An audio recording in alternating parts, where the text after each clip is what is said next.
SM. Joshi socialist फाउंडेशनच्या वतीनं शेती, पाणी, माती आणि रोजगार ही जी व्याख्यान मालिका आजपासून पुढे 5 दिवस होणार आहे, यामध्ये एस.एम. जोशी सोशलिस्ट फाउंडेशनचा कार्यकारी विश्वस्त सुभाष वारे मी स्वतः या नात्यानं तुम्हा सर्वांचं स्वागत करतो. कोरोनाच्या संकट काळात आपण सर्वजण प्रत्यक्ष न भेटता वेबिनारच्या माध्यमातून, फेसबुक लाईव्हच्या माध्यमातून आणि त्याचबरोबर या वेब संवादाचं kisan.net या नेटवर्ककडे द्वारे जे प्रोजेक्शन होत आहे, त्यामध्येही अनेक मित्र ऐकतायत. त्या सर्वांचं मी स्वागत करतो. हे एस.एम. जोशी सोशलिस्ट फाउंडेशनला अशी व्याख्यान मालिका घ्यावीशी वाटली, त्याचं कारण मागच्या काही वर्षांच्या परिस्थितीमध्ये आहे. कोरोना काळात तर अनेकांचे रोजगार गेलेले आहेतच, पण कोरोनामुळे बेरोजगारी वाढली हे वाक्य मला तितकंसं पटत नाही. तर कोरोनाच्या संकटामुळे खूप आधीपासून अस्तित्वात असलेली जी बेरोजगारी आहे ती उजेडामध्ये आली असं म्हणणं जास्त संयुक्तिक ठरेल. आणि म्हणून एस.एम. जोशी सोशलिस्ट फाउंडेशनला असं वाटलं की मोठ्या प्रमाणावरती बेरोजगारी वाढते, उद्योग क्षेत्र मंदावलेलं आहे, सेवा क्षेत्राचाही डाऊनफॉलच सुरू आहे. मुळात उद्योग क्षेत्र आणि शेती क्षेत्र जेव्हा भरारी घेत असतं तेव्हा सेवा क्षेत्राला मोठ्या प्रमाणावरती वाढीच्या शक्यता असतात. त्यामुळे आज घडीला रोजगार मोठ्या प्रमाणावर वाढण्याची शक्यता ही शेती क्षेत्रामध्येच आहे असं आम्ही अनेक वर्षापासून बोलत असल्यामुळे कोरोनाच्या या संकट काळात असा संवाद शेती, माती, पाणी व्याख्यानमालिकेच्या माध्यमातून तुम्हा सर्वांशी करावा असं एस.एम. जोशी सोशलिस्ट फाउंडेशनच्या आम्हा सर्व सहकाऱ्यांना वाटलं. 5 दिवस वेगवेगळे वक्ते वेगवेगळ्या अंगानं या विषयाबद्दल बोलणार आहेत. आज आपल्यासोबत बोलायला विजय तांबे सर आलेले, त्यांची ओळख मी करून देतोच. या वेबिनारमध्ये माझे सहकारी आहेत अमोल पाटील आणि सुजय ठाकूर, हे राष्ट्रसेवा दलाचे कार्यकर्ते आहेत, एस.एम. जोशी सोशलिस्ट फाउंडेशनचेही कार्यकर्ते आहेत. त्याचबरोबर अटेंडीमध्ये फाउंडेशनचे एक सहकारी विशाल विमल, तेही माझ्यासोबत आपल्यासोबत इथे आहे. मला विशेष आभार मानायचे आहेत kisan.net या नेटवर्कचे, की त्यांना हा उपक्रम आवडला आणि त्यांनी या उपक्रमाबरोबर स्वतःला जोडून घेतलं. kisan.netचे दीपक, निरीताई त्या तर आता आपल्यासोबत आहेतच, पण कदाचित अतुल मारणे सरही काही वेळानं आपल्यासोबत असतील. त्यामुळे kisan.netच्या सर्व सहकाऱ्यांना मी मनापासून धन्यवाद देतो. आजचे आपले वक्ते विजय तांबे सर आहेत. त्यांचा एक लेख मधल्या काळात माझ्या वाचनात आला. त्या लेखाचं शीर्षक होतं की चौथी औद्योगिक क्रांती. आणि या चौथ्या औद्योगिक क्रांतीमध्ये त्यांनी कृत्रिम बुद्धिमत्ता, आर्टिफिशियल इंटेलिजन्स याचा जगभर कशा पद्धतीनं प्रसार होतोय, भारतामध्येही कृत्रिम बुद्धिमत्ता कशा पद्धतीनं येते, म्हणजे ऐकणाऱ्यांसाठी मी अगदी 1 मिनिटात, कारण त्यावर ते बोलणार आहेत, मी फक्त 1 मिनिटात सांगेल की आतापर्यंत दिलेल्या सूचनांच्या प्रमाणे काम करणारे रोबोट आपल्याला माहित होते. परिस्थितीत अचानक बदल झाला तर काय करायचं याची कल्पना नसलेले असे रोबोट आपल्याला माहित होते. परंतु अप्रत्याशित परिस्थिती समोर आली किंवा परिस्थिती अचानक जर बदलली तर विचार करून निर्णय बदलणारे रोबोट हे आर्टिफिशियल इंटेलिजन्सच्या द्वारे आज अनेक क्षेत्रामध्ये येत आहेत, जे माणसांच्या नोकऱ्या कमी करतायत, रोजगार कमी करतायत. भारतासारख्या मनुष्यबळ विपुल असलेल्या आणि शेती हाच अर्थव्यवस्थेचा कणा असलेल्या देशामध्ये अशा पद्धतीचं हाय टेक्निक किंवा आर्टिफिशियल इंटेलिजन्स हे कितपत उपयोगाचं आहे अशा अर्थानं, आणि याच्यामुळे जी बेरोजगारी वाढणार आहे असं विवेचन त्यांच्या लेखात होतं. विजय तांबे हे राष्ट्रसेवा दलाचे कार्यकर्ते आहेत. ते मुख्यतः कथालेखक आहे. त्यांच्या एका कथेवरती नाटकही बनलेलं आहे. आज ते सेवाग्राम कलेक्टिव्ह या नावानं, म्हणजे गांधीजी आणि कस्तुरबा गांधी यांच्या 125व्या जयंती वर्षाच्या निमित्तानं ज्या अनेक ऍक्टिव्हिटी वेगवेगळ्या पद्धतीने होत आहेत, त्या ऍक्टिव्हिटी बरोबर विजय तांबे यांनी स्वतःला जोडून घेतलेलं आहे. एक कार्यकर्ते आहेत. 1972 सालच्या दुष्काळामध्ये ते तरुण असताना महाराष्ट्र फिरलेले आहेत आणि त्यांना या बेरोजगारीच्या प्रश्नामध्ये रस असल्यामुळे त्यांनी तो लेख लिहिला.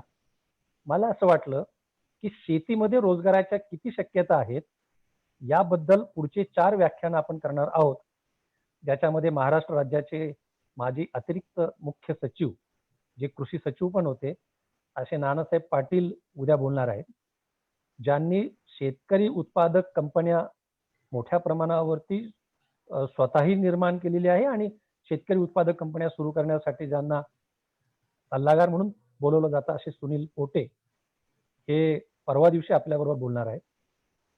त्यानंतर जो सह्याद्री फार्म हा प्रकल्प विलास शिंदे यांनी उभा केला, ज्यातून शेतीच्या विकासाबरोबरच रोजगारही उभा केलेला आहे, ते विलास शिंदे सर आपल्याबरोबर बोलणार आहेत. आणि शेवटच्या दिवशी शेतमाल बाजाराचे अभ्यासक दीपक चव्हाण हे आपल्याबरोबर संवाद करणार आहे.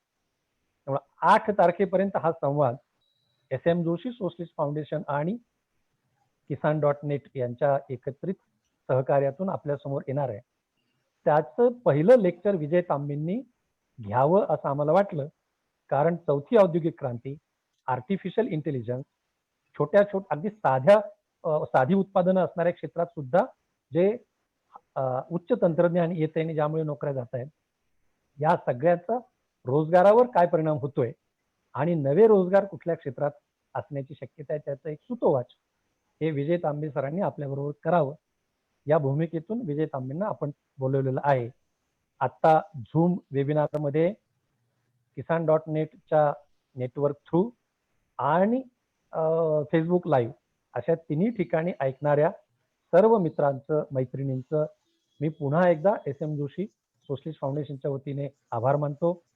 kisan.netला धन्यवाद देतो मनापासून. आणि विजय तांबे हे जे कार्यकर्ते, कथालेखक असे सहकारी आहेत आपले, त्यांना मी अशी विनंती करतो की कृत्रिम बुद्धिमत्ता, वाढती बेरोजगारी आणि रोजगाराच्या नव्या शक्यता याबद्दलचं आपलं विवेचन सुरू करावं. आपण सर्वांनी सुरुवातीला जे बघितलेलं आहे त्यानुसार क्वेश्चन आन्सर थ्रू आपले प्रश्न आपण विचारू शकाल, ज्याचा 45 मिनिटाचं मांडणी झाल्यानंतर ते क्वेश्चन आन्सर्सला ते निश्चितपणे उत्तर देतील. तुम्हा सर्वांचं स्वागत. विजय तांबे सरांनी आपलं मनोगत सुरू करावं अशी विनंती. धन्यवाद. नमस्कार. कृत्रिम बुद्धिमत्ता, वाढती बेरोजगारी आणि नवे रोजगार या विषयाने संवाद मालिकेची सुरुवात होत आहे. हा विषय मांडण्याची संधी दिल्याबद्दल प्राध्यापक सुभाष वारे, SM जोशी सोशलिस्ट फाउंडेशन या सर्वांचा मी आभारी आहे. बरं, वेबिनार ऐकणं आणि वेबिनार मध्ये भाषण देणं ह्याच्यामध्ये खूप फरक असतो. ही माझी पहिलीच वेळ आहे, त्यामुळे तुम्ही मला सर्वजण सांभाळून घ्याल ही अपेक्षा आहे. गेली 2 वर्ष सेवाग्राम कलेक्टिव्हच्या नावाच्या कामाच्या निमित्ताने आम्ही महाराष्ट्रावर फिरत होतो. काही मित्र देशातही काही ठिकाणी फिरलो, महाराष्ट्रातल्या ग्रामीण भागात खूप ठिकाणी फिरलो. त्यावेळेला आम्हाला एक वेगळं दृश्य दिसलं. आपल्या गावामध्ये किंवा जिल्हा किंवा तालुका पातळीवर होर्डिंग लागलेली असतात, मोठे मोठे बोर्ड असतात लागलेले, फ्लेक्स असतात, त्याच्यावर जाहिराती असतात. या जाहिराती कुठल्या असतात तर गावात नवीन विकायला आलेला कपाट किंवा दागिने किंवा लग्नाचा बस्ता अशा वेगवेगळ्या माल विकण्याच्या सुंदर आकर्षक जाहिराती एसटी स्टँडवर खूप वेळा आपल्याला सापडतात. गेल्या 2 वर्षात आम्ही ज्या ज्या गावांमध्ये फिरलो त्या ठिकाणच्या होर्डिंगवर आम्हाला फक्त जाहिराती एकच प्रकारच्या जाहिराती सापडल्या. MPSC, UPSC, पोलीस भरती, सैनिक भरती ह्याच्या परीक्षांचे क्लासेस, ह्याच्याशिवाय आम्हाला जाहिराती सापडल्या नाही. इथे थोडासा आम्हाला पहिला धक्का बसला. आणि मग आम्ही जेव्हा लोकांशी बोलायला सुरुवात केली तेव्हा आम्हाला कळलं की काहीतरी वेगळं आहे. सगळीकडे आम्हाला पसरलेली बेकारी आणि मोडकळीस आलेली शेती ह्याचं दृश्य आम्हाला सगळीकडे दिसलं. आणि ह्याची सगळ्याची माहिती काढायला सुरुवात केली तेव्हा आम्हाला चौथी औद्योगिक क्रांती नावाचं एक दालन आमच्या समोर उभं राहिलं. आणि त्या चौथ्या औद्योगिक क्रांतीची माहिती आम्ही सर्व मित्रांनी काढायला सुरुवात केली. आता गेले 4 महिने कोरोनाच्या नावाने देशभरात खूप थैमान सुरू आहे. माझा आवाज ऐकू येतोय ना मारे सर? व्यवस्थित व्यवस्थित ऐकू येतोय सर. हा, ओके. लाखो मजूर आपापल्या गावाला परतलेले आहेत, काही परत आलेले आहेत. उद्योगधंदे सगळे बंद आहेत. लोकांकडे खरेदीला पैसे नाही आहेत आणि बाजारात मालाला उठाव नाहीये. हे सगळं आपण आज अनुभवतोय. मोठ्या प्रमाणावरील स्थलांतर, कारखान्यात मनुष्यबळाचा अभाव, साथीची भीती. या वातावरणात कारखाना चालवायचा असेल तो रोबोंशिवाय पर्याय नाही असा एक सूर आता इंग्रजी वर्तमानपत्रामध्ये आळवला जात आहे. आमचा कारखाना कसा निर्जंतुक आहे आणि आमची उत्पादने कशी अस्पर्शित आहेत याच्या जाहिराती टीव्हीवर सुरू झालेल्या आहेत. काही तज्ञांच्या मते पुढच्या 5-10 वर्षात येणारी चौथी औद्योगिक क्रांती ही उद्या सुद्धा चालू होईल. तर काही जण असं म्हणतायत की ती ऑलरेडी सुरू झालेलीच आहे, तुम्हाला ती माहित नाहीये. मुळात चौथी औद्योगिक क्रांती काय आहे हे समजून घेतलं तर कृत्रिम बुद्धिमत्ता, वाढती बेरोजगारी ह्याची उकल व्हायला आपल्याला सोपं होईल. चौथी औद्योगिक क्रांती आपण असं म्हटलं की पहिल्या 3 कोणत्या हे प्रश्न निर्माण होतात. त्या सगळ्या क्रांत्या ह्या गेल्या 250 वर्षातल्या. 1784च्या आसपास पहिल्या औद्योगिक क्रांतीमध्ये वाफेच्या इंजिन आणि तंत्रज्ञान ह्यामुळे उत्पादनाला वेग आला. तंत्रज्ञान जे उपलब्ध साधनं होती ती आणि वाफेचे इंजिन ह्या साह्याने हे कामं सुरू झाली. पुढे विजेचा शोध लागल्यानंतर बदल वेगाने झाले. वस्तू अतिशय वेगाने निर्माण होऊ लागल्या आणि उत्पादनाच्या साखळ्या चेन ऑफ प्रोडक्शन चेन सुरू झाली. दुसरी औद्योगिक क्रांती ही 1923च्या आसपास घडली. कालांतराने यामध्ये सतत विकास आणि सुधारणा होत राहिली. तिसरी औद्योगिक क्रांतीची सुरुवात 1969च्या आसपास झाली. यामध्ये संगणकाचा वापर सुरू होऊन क्रमाक्रमाने डिजिटलायझेशन आणि रोबोटिक्स पर्यंत आपण येऊन ठेपलो. 2014 साली वेगवान इंटरनेटच्या साह्याने चौथ्या औद्योगिक क्रांतीची सुरुवात झाली. त्या अनुषंगाने क्लाउड तंत्रज्ञान, बिग डाटा अनालिटिक्स, ब्लॉकचेन तंत्रज्ञान यामध्ये प्रगती होत आहे. ऍप आणि वेब यावर आधारित बाजार वाढत आहे. तर दुसरीकडे तंत्रज्ञानात प्रचंड प्रगती होईल अशा शक्यता वर्तवल्या जात आहेत. तंत्रज्ञानाचा संबंध आपल्या दैनंदिन जीवनाशी निगडित असल्याने IR4 मधील म्हणजे इंडस्ट्रियल रिव्होल्यूशन म्हणजे चौथी औद्योगिक क्रांती, ज्याला आपण IR4 हा शब्द वापरला जातो. IR4 मधील तंत्रज्ञानाचे प्रातिनिधिक रूप म्हणून आपण आर्टिफिशियल इंटेलिजन्स म्हणजे कृत्रिम बुद्धिमत्ता, ज्याला आपण AI म्हणू, 3D प्रिंटर आणि इंटरनेट ऑफ थिंग्स हे 3 घटक ही प्रातिनिधिक रूप आहेत. याबद्दल आपण थोडक्यात माहिती घेऊ म्हणजे पुढे काय तंत्रज्ञान आपल्यावर काम करणार आहे हे आपल्याला कळेल. कोणतेही यंत्र जे विचार करून निर्णय घेतं त्याला AI म्हणतात, आर्टिफिशियल इंटेलिजन्स म्हणतात. त्यांच्या आज्ञावलीमध्ये सुधारणा अशा प्रकारे केलेली असते की त्यांच्यामध्ये निर्णय घेण्याची क्षमता निर्माण केली जाते. त्याचं एक सोपं उदाहरण घेऊ, म्हणजे अगदी आपल्या घरातलं उदाहरण की आपल्या घरात कचरा काढायला आपण एक रोबो ठेवलेला आहे. त्या रोबोला 2 काम आहेत. एक आपल्या घरातला कचरा काढायचा आणि दुसरा आपल्या घरात पडलेल्या वस्तू त्यांनी उचलून बाजूला परत त्या ठिकाणी नेऊन ठेवायच्या. त्याचा अर्थ त्याच्याकडे 2 यादी आहेत, एक कचऱ्याची यादी आणि वस्तूंची यादी. त्याप्रमाणे तो रोबो काम करतोय. पण अचानक तो काम करत असताना त्याच्यासमोर एक छोटंसं घुबडाचं पिल्लू येऊन बसलं तर काय होईल? रोबो गोंधळेल, कारण त्याच्या दोन्ही याद्यांमध्ये घुबडाच्या पिल्लाचं काही स्पेसिफिकेशनच नाहीये. अशा वेळेला तो रोबो विचार करेल की आपल्या कुठल्या यादीत हे पिल्लू हे ह्याचं साधर्म्य आहे. तेव्हा त्याला कळेल की घरातलं एक छोटंसं लहान मूल आणि घुबडाचं पिल्लू ह्याच्यामध्ये साधर्म्य आहे. म्हणून तो घुबडाच्या पिल्लाला उचलून बाजूला ठेवेल आणि त्याच्या पुढे जाऊन आपली यादी तो अपडेट करेल आणि हे सगळे निर्णय तो स्वतः करेल, त्याची आज्ञावली अपग्रेड होईल. हे झालं, आपण एक उदाहरण घेऊ. याचा अर्थ असा आहे की जेवढी अधिक माहिती असेल, जेवढा डाटा अधिक असेल, तेवढे यंत्र हे अद्ययावत असतं. जसा आपला कचरा उचलणारा रोबो आहे ना, तसा कारखान्यातला रोबो स्वरूपातील एआय पण हेच काम करतो. येणाऱ्या सगळ्या अडचणींवर मात करून उत्पादन तो निरंतर ठेवतो. पॅनासोनिक कंपनीमध्ये दर महिन्याला 20 लाख प्लाझ्मा स्क्रीन तयार होतात. 20 लाख. या कारखान्यात फक्त 15 कर्मचारी काम करतात. म्हणजे तिथे एआयचं प्रभुत्व किती असेल हे आपण समजून घेऊ शकतो. दुसरं एक एआयचं फार छान उदाहरण आहे. प्रोटीन फोल्डिंग प्रॉब्लेम या विषयावर एक आंतरराष्ट्रीय निबंध स्पर्धा झाली. जैवरसायनशास्त्रातला हा महत्वाचा विषय आहे. या स्पर्धेत बक्षीस मिळवलं ते गुगलच्या डीप माइंड या आर्टिफिशियल इंटेलिजन्सने बक्षीस मिळवलं. बक्षीस मिळालं म्हणजे त्यांनी काय केलं असेल तर जगात उपलब्ध असलेलं सर्व ज्ञान त्यांनी चाळलं, त्याच्यावरून त्यांनी विश्लेषण केलं, त्याच्यावरून त्यांनी निष्कर्ष काढले आणि त्याचा त्यांनी निबंध बनवला. हे कुठल्याही सजीवाने केलेलं काम नाहीये. भावी काळात काय संकेत आपल्याला मिळत आहेत हे आपण समजून घेतलं पाहिजे. आपण 3D प्रिंटिंग बद्दल आता बोलूया. युट्यूबवर तुम्ही चालू केलं 3D प्रिंटिंग तर तुम्हाला खूप 3D प्रिंटिंगचे छान छान खेळ, गमती जमती बघायला मिळतील. तिथे घरं कशी बांधतात ते पण बघायला मिळेल. आता 3D प्रिंटिंगचा औद्योगिक वापर कसा आहे? कारखान्याच्या उत्पादन साखळीमध्ये 3D प्रिंटिंगमुळे उत्पादनातले अनेक टप्पे वगळले जाऊ शकतात. त्यामुळे उत्पादन अधिक वेगात आणि कमी रोजगारात होऊ शकतं.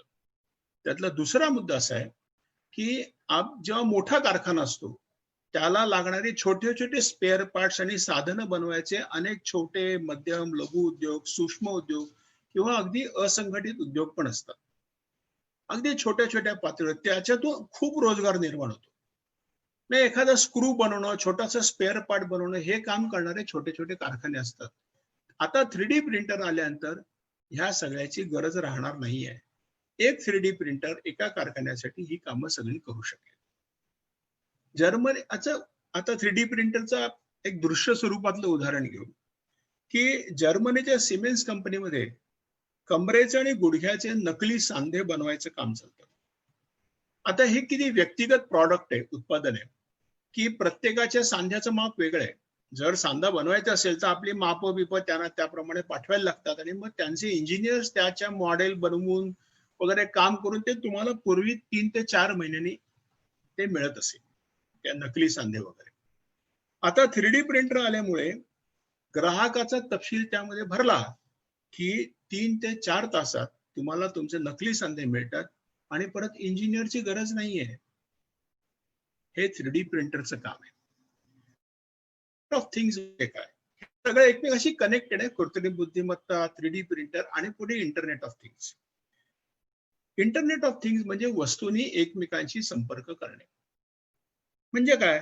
उत्पादन साखळी जेव्हा असते उत्पादनाची तेव्हा सुरुवातीला एक माणूस त्या मालावर काही प्रक्रिया करतो, नंतर तो पुढच्या माणसाकडे पाठवतो. म्हणजे माणसाकडून माणसाकडे माल प्रक्रियेसाठी जातो. त्याच्यानंतर आता पुढे काय झाली प्रगती? एका यंत्राकडून दुसऱ्या यंत्राकडे माल पोचवायला लागला. तो सुद्धा जो आपण पोचवला तो सुद्धा माणसानेच पोचवला. आता यंत्राला आज्ञा द्यायला संगणक आले. संगणकाच्या द्वारा आपण यंत्राला आज्ञा देतो की तू तो माल पोचव, की तो माल पोचवला जातो. पण हे संगणक चालवायला माणसं होती. आता आर्टिफिशियल इंटेलिजन्समुळे माणसाची गरजच राहिलेली नाहीये. किंबहुना तो संगणक, आर्टिफिशियल इंटेलिजन्स असं एकच युनिट बनून गेलंय. याचं एक उदाहरण कसं असतं की जेम्स बॉन्डचा पिक्चर किंवा कुठले ते सायन्स फिक्शनचे पिक्चर असतात त्यामध्ये तो एक SMS करतो कार मधून जाताना हिरो की आय एम कमिंग होम, मी घरी येतोय.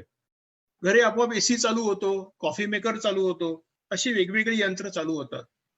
एका यंत्राने दुसऱ्या यंत्राला आज्ञा देणं आणि त्या यंत्राने ते काम करणं ह्याला इंटरनेट ऑफ थिंग्स म्हणतात. कारखान्यामध्ये या सत्रांवर यंत्राच्या कामाच्या आज्ञावलीसह ती कामे करताना निर्माण होणाऱ्या ज्या काही अडचणी आहेत आणि त्यावरील उपाय ह्याचा सगळा डाटा जर AI ला पुरवला तर कारखान्याच्या उत्पादनाच्या साखळीत एक मशीन दुसऱ्या मशीनला निरोप पोचवेल, कामाचे सातत्य AI राखेल आणि अतिशय निरंतर विना अडथळा आणि विना रोजगार उत्पादन होऊ शकेल. रोबो निर्माण करणारी फॅन्यूक नावाची जी कंपनी आहे ती दर दिवशी 50 रोबो तयार करते. हा कारखाना 3 शिफ्ट मध्ये चालतो. पण या कारखान्यात सहसा दिवे लागत नाहीत. तो सहसा अंधारातच असतो, कारण तिथे उत्पादनासाठी सजीवांची गरजच नाहीये. आता ह्या सगळ्या गोष्टी किंवा अजून एक उदाहरण फार छान आहे.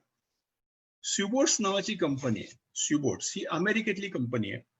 ही एका वर्षामध्ये आडिडास कंपनीसाठी 2,30,00,000 टी शर्ट तयार करते. एका वर्षात 2,30,00,000 टी शर्ट तयार करते, म्हणजे दर 22 सेकंदाला एक टी शर्ट तयार करते. या कारखान्यामध्ये फक्त 22 कर्मचारी कामाला आहेत. आता हे आपण जेव्हा बघतो तेव्हा आर्टिफिशियल इंटेलिजन्स किती पातळीपर्यंत पुढे जाऊ शकतो हे हळूहळू आपल्याला चित्र स्पष्ट होईल. आता आपण जरा परत नीट विचार करायला घेऊ. औद्योगिक क्रांतीच्या प्रत्येक टप्प्यावर तंत्रज्ञानामध्ये आमूलाग्र बदल झाले. उत्पादनाचा वेग वाढला, मालाचा दर्जा सुधारला. त्याचबरोबर त्या काळानुसार संस्थात्मक आणि राजकीय बदल होत गेले. पण जसजसा उत्पादनाचा वेग वाढला आणि तंत्रज्ञानाचा वेग वाढला त्या प्रमाणात विषमतेमध्ये वाढ होत गेलेली आहे. सर्व औद्योगिक क्रांत्या ह्या पाश्चिमात्य देशात निर्माण झाल्या आणि तेथेच त्या रुजल्या. त्या देशांमध्ये मुबलक भांडवल आहे, कमी लोकसंख्या वाढीचा दर कमी. त्यामुळे तंत्रज्ञानाच्या साह्याने कमी श्रमात भरघोस उत्पादन हा त्यांना फायदेशीर मामला ठरला. मात्र उत्पादित माल लोकसंख्येच्या मागणीच्या प्रमाणापेक्षा खूप जास्त झाल्यामुळे त्यांना नवीन बाजारपेठेचा शोध घेणं अतिशय क्रमप्राप्त झालं. अगदी पहिल्या औद्योगिक क्रांतीपासून ही तुम्ही प्रक्रिया बघा. साम्राज्य विस्तार ते जागतिकीकरण असा हा सलग आलेख तुम्हाला उत्पादनाच्या विकासाबरोबर तंत्रज्ञानाच्या विकासाबरोबर आपल्याला दिसतो. पहिल्या 3 औद्योगिक क्रांत्यांमध्ये नवीन तंत्रज्ञान आलं, उत्पादनाचे तंत्र विकसित झाले, त्या प्रमाणात अनेकांचे रोजगार गेले, त्याबरोबर काही नवीन रोजगार निर्माण झाले. साधं उदाहरण, विजेच्या शोधामुळे कमी मजुरांकडून अधिक उत्पादन करून घेता येऊ लागले. त्याच वेळी वायरमन, इलेक्ट्रिशियन यासारखे नवीन रोजगार निर्माण होणं याचा अंदाज येत होता. म्हणजे प्रत्येक वेळेला जेव्हा तंत्रज्ञान बदलतं त्यावेळेला नवीन रोजगार का निर्माण होतील याचा अंदाज त्या काळामध्ये घेतला जातो. त्यामुळे हे जे नवीन रोजगारासाठी प्रशिक्षण देऊन तिथे प्रशिक्षित मजूर तयार झाले. प्रत्येक वेळी नवीन तंत्रज्ञान राबवण्यासाठी कशाची तरी गरज लागणार याचा अंदाज येत होता. त्यामुळे प्रशिक्षण आणि नवीन रोजगार सुरू झाले. या 3ही औद्योगिक क्रांत्यामध्ये विकसित झालेले तंत्रज्ञान क्रमाक्रमाने वेगवान झाले, अधिक काटेकोर, बिनचूक आणि मानवी श्रमाची गरज कमी करणारे होते. मात्र तंत्रज्ञानाचे नियंत्रण हे माणसाकडेच होते. हे तंत्रज्ञान वापरून निर्णय घेण्याचे कार्य माणूसच करत होता. त्यामुळे तंत्रज्ञान कितीही विकसित झाले तरीही मनुष्य आपल्या सर्व निर्मितीच्या भूमिका पार पाडत होता. चौथ्या औद्योगिक क्रांतीमध्ये रोजगाराच्या संदर्भात अडचण निर्माण झालेली आहे. तंत्रज्ञान अतिशय झपाट्याने विकसित होत असल्याने कोणते रोजगार कायमचे भूतकाळात जातील याची एक भली मोठी यादी आहे. मात्र नवीन रोजगार कोणते निर्माण होतील हे खूपसे अंधुक आहे. मागील वर्षी इकॉनॉमिक टाइम्स तर्फे टेक्नॉलॉजी टॅलेंट इक्विलिब्रियम या कार्यक्रमात नेक्स्ट वेल एंटरप्रेन्योरचे संस्थापक, इंटेलचे भारतातील प्रमुख आणि विप्रोचे उपाध्यक्ष या तिघांच्या चर्चेचे सार असं आहे की AI मुळे 100 नोकऱ्या जातील आणि जेमतेम 10 नवीन नोकऱ्या निर्माण होतील आणि त्या सुद्धा तातडीच्या गरजेच्या नसतील. वर्ल्ड इकॉनॉमिक फोरमचे अध्यक्ष क्लाउस श्लोफ यांनी 4th इंडस्ट्रियल रिव्होल्यूशन या पुस्तकात मांडलेले आहे की एकसारखे आणि साचेबद्ध काम करणाऱ्या अशा कामांना नोकऱ्या जातील. साचेबद्ध आणि एकसारखे काम करणाऱ्या ज्या काही नोकऱ्या आहेत त्यापैकी 52 ते 69% नोकऱ्या यांचा विलय होईल. 37% कामांमध्ये बदल होईल आणि 9% नवीन नोकऱ्या निर्माण होतील. आपण असं समजू की ही आकडेवारी अगदीच काही नेमकी नाहीये किंवा काटेकोर नाहीये, तरीही बहुतांश कामे संपतील याचा आपल्याला अंदाज येतो. ज्यांच्या कामात बदल येईल ती कामे किती दिवस टिकतील? कारण तंत्रज्ञानात सतत प्रगती होणार आहे. अगदी उदाहरण आपण जर घेतलं तर एखादा शेतकरी खूप कौशल्य शिकून ट्रॅक्टर शिकतो. अगदी त्याच्यावर उपासमारीची वेळ आली तर तो अजून कौशल्य शिकून तो ट्रक ड्रायव्हर बनू शकतो. पण तो एखाद्या कुठल्याही यंत्राचं आधुनिक तंत्रज्ञान आत्मसात करू शकत नाही. ते त्याच्या आवाक्याच्या बाहेरच असतं. थोडक्यात उच्च तंत्रज्ञान न येणारा आणि त्यामुळे हा समूह यापुढे समाजामध्ये अस्तित्वात येईल. प्रत्येक कारखान्यात किंवा कचेरीत, अगदी सरकारी कचेरीत किंवा मी ज्या बँकेत नोकरी करतो तिथे किंवा कुठेही तोचतोचपणा आणि साचेबद्ध असलेली किती टक्के काम असतात?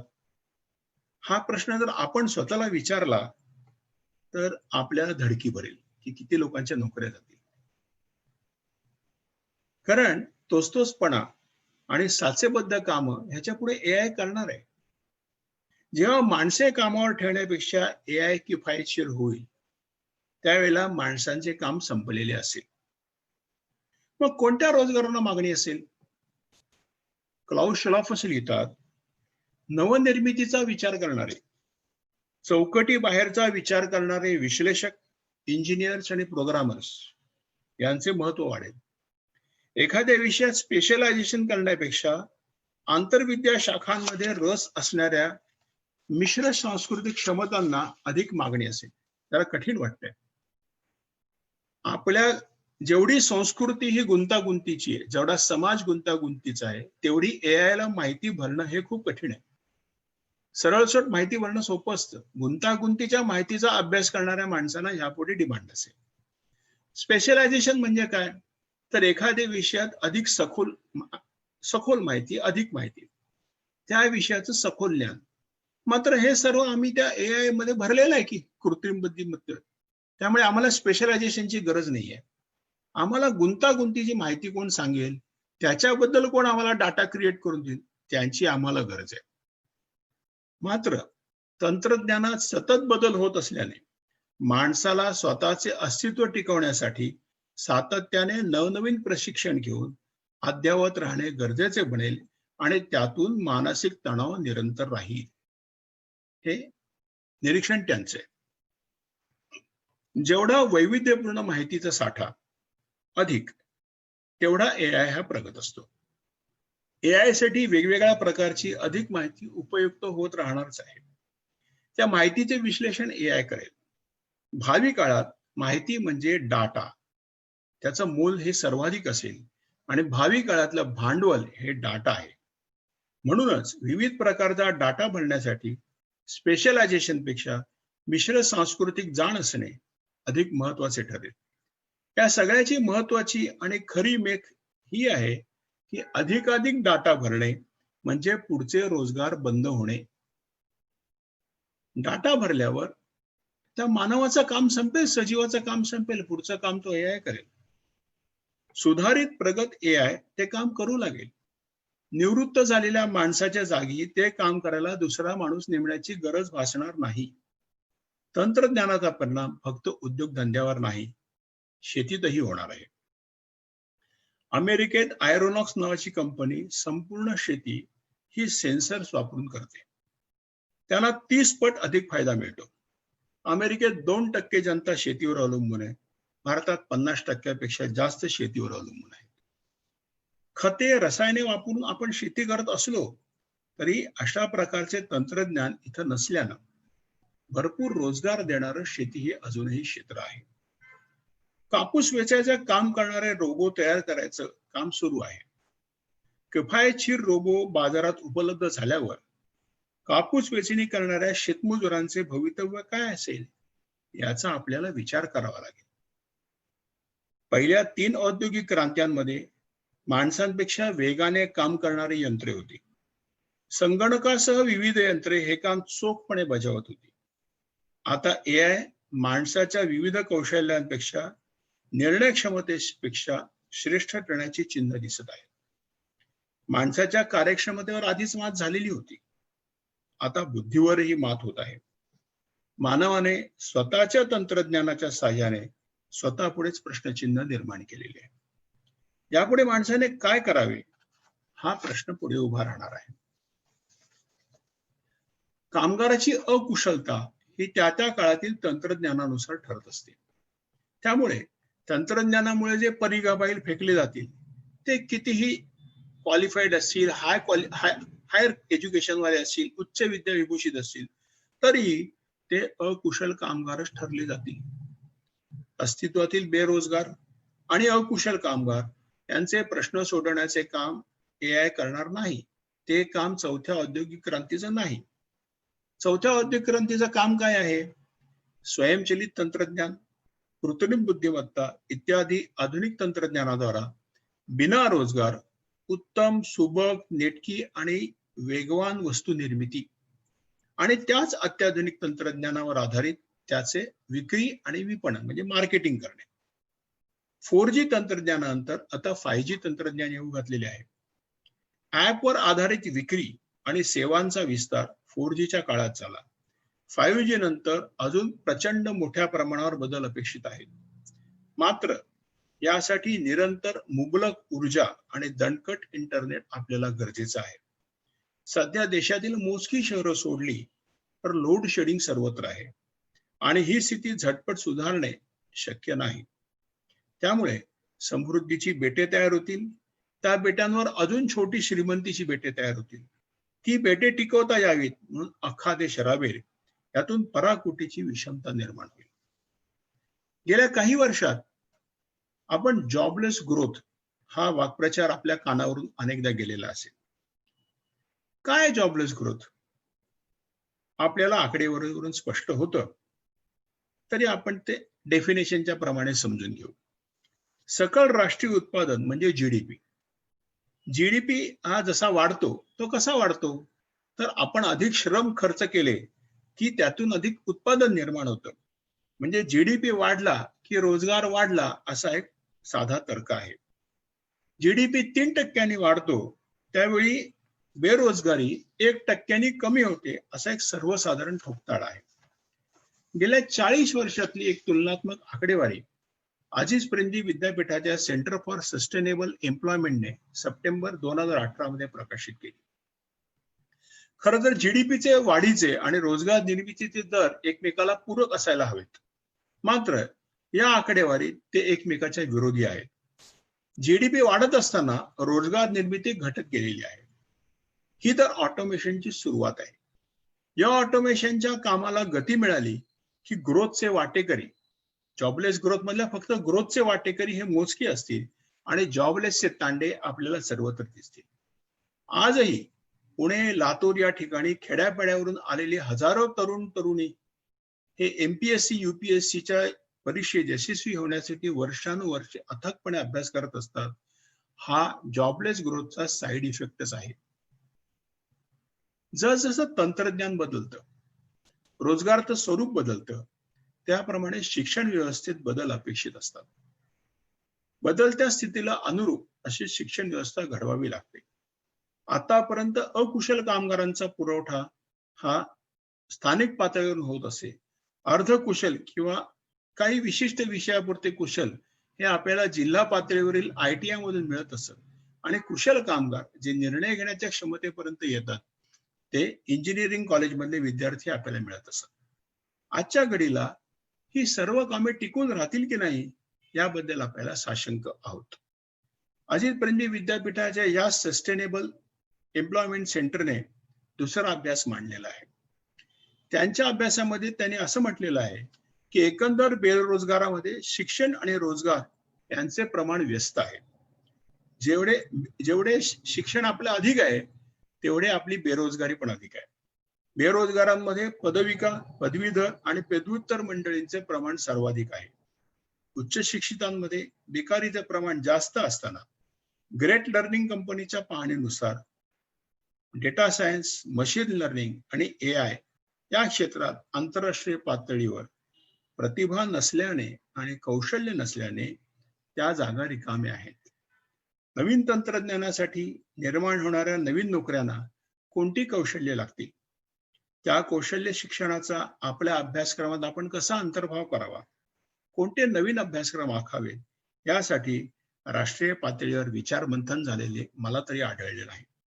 अर्थात 2 दिवसापूर्वी नवे शैक्षणिक धोरण जाहीर केलेले आहे, त्याची पूर्ण अभ्यास करूनच आपल्याला बोलता येईल, त्याच्यावर तातडीने बोलणं योग्य नाही. आपल्या देशात अक्षरशः गावोगावी इंजिनिअरिंग कॉलेजेस आहेत, मात्र भारतातल्या IT क्षेत्रात AI साठी काम करणारी माणसं मिळत नाहीयेत. याचा परिणाम नव्या तंत्रज्ञानातील अकुशल कामगारांच्या निरुपयोगी समूहात जुनाट शिक्षण घेतलेले इंजिनिअरिंगचे विद्यार्थी आणि तंत्रज्ञही सामील होतील. जागतिकीकरणानंतर अनेक परदेशी कंपन्यांनी भारतात उत्पादन सुरू केले. त्यांनी भारतात कारखान्यांच्या माध्यमातून गुंतवणूक केली. इथे त्यांना काही सवलती मिळाल्या. ही गुंतवणूक दीर्घ मुदतीची असते, कारण त्यांनी इथे येण्याची 2 मुख्य कारणे असतात. एक स्वस्त मजूर, मोठी बाजारपेठ आणि कायद्यामध्ये सवलती वगैरे वगैरे. मात्र जलद आणि बिनचूक उत्पादन AI तर्फे करता येऊ लागलं तर स्वस्त मजुरांची गरज ह्याच्यापुढे लागणार नाहीये. त्यामुळे त्यांना 2 पर्याय दिसतात.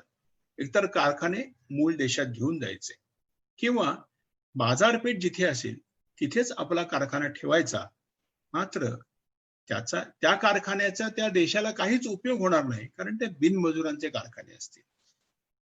आता ह्याच्यामध्ये एक कोरोना काळामध्ये एक नवीन 2 संकल्पना मांडण्यात आल्या. कोरोनाचा विषाणूचा फैलावाचा जागतिक परिणाम एक वेगळा झाला. जागतिकीकरणामध्ये काय झालंय की उत्पादन अधिकाधिक स्वस्त आणि सोयीचे होण्यासाठी ते एकाच ठिकाणी न करता ते जेथे जेथे स्वस्त मिळेल ना तिथे तिथे करत आहेत. कोरिया आहे, व्हिएतनाम आहे, भारत आहे, चीन आहे, अशा अनेक ठिकाणी. जगातील बहुतांश मोठ्या कंपन्यांचे उत्पादन चीनमध्ये होते. कोरोनाच्या महामारीने 2 संकल्पना पुढे आल्या.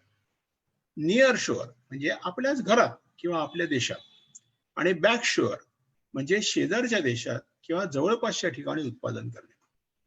चौथ्या औद्योगिक क्रांतीतील कृत्रिम बुद्धिमत्ता आणि रोबोटिक्स इत्यादींनी स्वस्त मजुरीचा आणि कामगार कायद्यांचा प्रश्न सोडवलेला आहे. त्यामुळे उद्योग मायदेशी परतण्याची प्रक्रिया ही सुरू झालेली आहे. ज्या उद्योगातून प्रदूषण निर्माण होतं ते उद्योग कदाचित ते विकसनशील देशामध्ये ठेवू शकतात.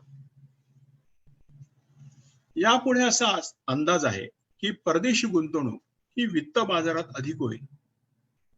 वित्त बाजारातील गुंतवणूक ही अतिशय जोखमीची असते, अस्थिर असते, अधिक परतावा देणारी असते. चमकणाऱ्या विजेची उपमा याला देता येईल. आपल्या वित्त बाजारात परदेशी गुंतवणूक यावी, आंतरराष्ट्रीय बाजारात आपली पत राखली जावी, यासाठी आपला वित्त बाजार चांगला परतावा देणारा आणि चढा असावा लागतो. यातून एक महत्वाचा धोका असा उद्भवतो की सरकार वित्त बाजार चढा राहावा म्हणून आंतरराष्ट्रीय वित्त गुंतवणूकदारांच्या सोयीचे निर्णय घेतं. हा एक धोका आहे. आता काय झालंय की नोटाबंदी आली, पाठोपाठ GST लागू झाला. आपली कोलमडून पडलेली अर्थव्यवस्था अजूनही सावरलेली नाही. GDPची मोजणी करताना असंघटित क्षेत्रातील उत्पादकता मोजली जाते का? मी स्वतः साशंक आहे. नोटाबंदीनंतर असंघटित क्षेत्रातील छोट्या उद्योगांचे सर्वांचे कंबरडे मोडलेले आहे. ते अजून नीट उभे राहिलेले नाहीत. बदलत्या पर्यावरणात शेतकऱ्यांनाही फटका बसलेला आहे. विकासाचा दर घसरणीला लागलेला होताच. मालाचे उत्पादन सुरू होते पण उठाव नव्हता. लोकांकडे खर्च करायला पैसा उरलेला नव्हता. विषमता वेगात वाढत होती. मध्यंतरी डॉक्टर रघुराम राजन यांनी एका मुलाखतीत सांगितले की भांडवलशाहीने सर्वसामान्यांचा हात सोडला तर परिस्थिती कठीण होईल. कुठल्याही व्यवस्थेत एका मर्यादेनंतर विषमता वाढणे हे संपूर्ण व्यवस्थेसाठी घातक असते. डॉक्टर राजन नेमका हाच इशारा आपल्याला सांगतात. आज ग्राहकोपयोगी वस्तू बनवणाऱ्या कंपन्या आपले उत्पादन ग्राहकांनी विकत घ्यावे म्हणून कर्ज देत आहेत. जवळजवळ प्रत्येक ग्राहकोपयोगी वस्तू बनवणाऱ्या कंपनीने आपली फायनान्स कंपनी काढलेली आहे. म्हणजे बघा, विनोद असा आहे की मी उत्पादन करायचे, माल घेऊन आपल्याकडे यायचे आणि सांगायचे की हे उत्पादन चांगले आहे, तुमच्या गरजेचं आहे, तुम्हाला परवडत नसेल तर घाबरू नका, मी तुम्हाला कर्ज देतो ना. म्हणजे माझाच माल ग्राहकाने खरेदी करा म्हणून मीच त्यांना पैसे द्यायचे. याचे दोन अर्थ निघतात. बाजारातील खरेदीची क्षमता ही अतिशय मंद झालेली आहे आणि उत्पादनावर खर्च करूनही त्या माणसाकडे अतिशय अतिरिक्त पैशाचे केंद्रीकरण झालेलं आहे. तो पैसा असा फिरवतोय ग्राहकाच्या द्वारा की परत तो पैसा आपल्याकडेच येईल. पण खरेदीची क्षमता मंद झाली आहे आणि मालाला उठाव नाहीये, हे मात्र आपण लक्षात घेतलं पाहिजे. तंत्रज्ञानाच्या बदलाला सामावून घेत भांडवलशाहीने टिकून राहण्यासाठी मार्ग काढले. या तंत्रज्ञानाचे काय परिणाम होतील याबद्दल वाचनात आले की भारतात रोजगारक्षम उद्योगात अत्यंत अल्प शिक्षित असे जवळजवळ 50 लाख कामगार आहेत. ऑटोमेशन आणि रोबोटिक्स आल्यानंतर त्यांचे भवितव्य काय असेल? वर्ल्ड बँकेचे अध्यक्ष जिम पोंग किंग असं म्हणाले की विकसनशील देशातील बहुसंख्य रोजगार हे ऑटोमेशनने धोक्यात येणार आहेत. तर आंतरराष्ट्रीय कामगार संघटना ILO असं मांडत आहे की आशियाई देशातील कापड आणि चामड्याच्या उद्योगातील रोजगार हे धोक्यात आलेले आहेत. आता बघा, तंत्रज्ञान जेव्हा मोकाट सुटतं आणि स्पर्धात्मक वातावरणात त्याचा आपल्याला अंगीकार करावा लागतो, तेव्हा निर्माणासाठी कशी निर्माण करणार या प्रश्नाचे उत्तर चौथ्या औद्योगिक क्रांतीने दिलेले नाही. भारताचे आणि पर्यायाने समाजाचे चक्र सुरळीत चालण्यासाठी मागणी निर्माण करायला लागेल. जनतेच्या हाती पैसा द्यावा लागेल. जॉबलेस ग्रोथच्या काळात जनतेच्या हाती पैसा देणे म्हणजे नक्की काय?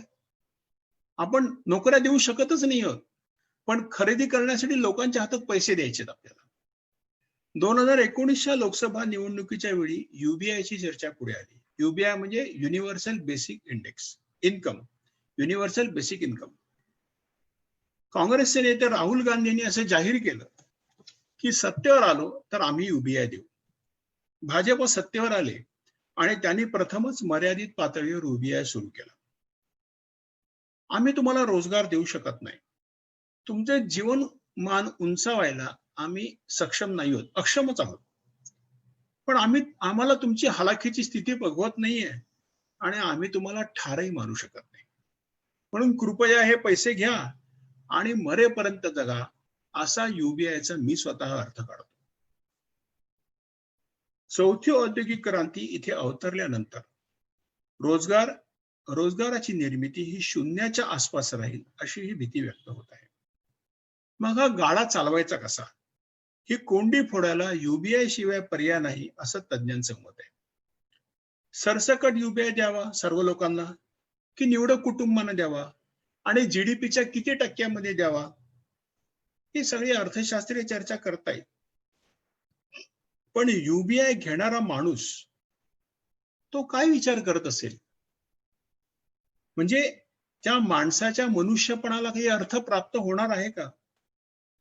माणूस म्हणजे जो समाजात काहीतरी योगदान करत असतो, त्याच्या श्रमातून काहीतरी निर्मिती होत असते, त्याला त्याचा मोबदला मिळत असतो आणि या सगळ्या व्यवहारातून त्याच्या जीवनाला एक अर्थपूर्णता प्राप्त होते, त्याला आत्मसन्मान प्राप्त होतो.